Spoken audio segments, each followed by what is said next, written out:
Section 3. A prison of neglect. For the more than 40,000 patients who passed through its doors over its 115-year history, the magnificent architecture became a cruel, mocking joke.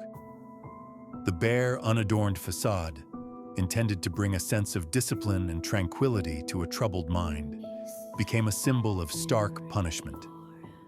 The long, sunlit corridors, designed for quiet reflection and peaceful walks, became chaotic, unpredictable, and often dangerous spaces. The palace for the mind had become a prison of neglect.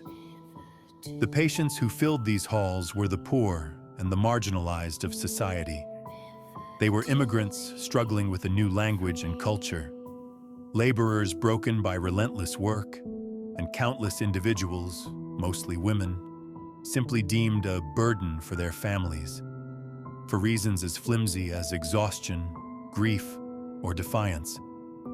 Many were locked away for life, with little legal recourse and no voice to fight for them. The promise of purposeful activity, the very heart of moral treatment, devolved into a system of forced, unpaid labor. Patients' own letters and complaints show they didn't feel they were being healed by the work. They felt it was simply chores. The hospital's sprawling farm, intended as a place of therapeutic connection to the land, became little more than a work camp. In fact, it was among the very last institutional farms of its kind in Minnesota to be shut down, amid growing national concerns about the blatant exploitation of patient labor. As the decades wore on and overcrowding worsened, the treatment philosophies grew darker and more desperate.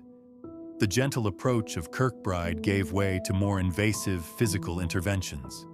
Hospital records show that staff began using electroshock therapy in 1939, and later, lobotomies. These brutal procedures were often performed without adequate consent, on patients who had no power to refuse, and with little true understanding of their devastating long-term consequences.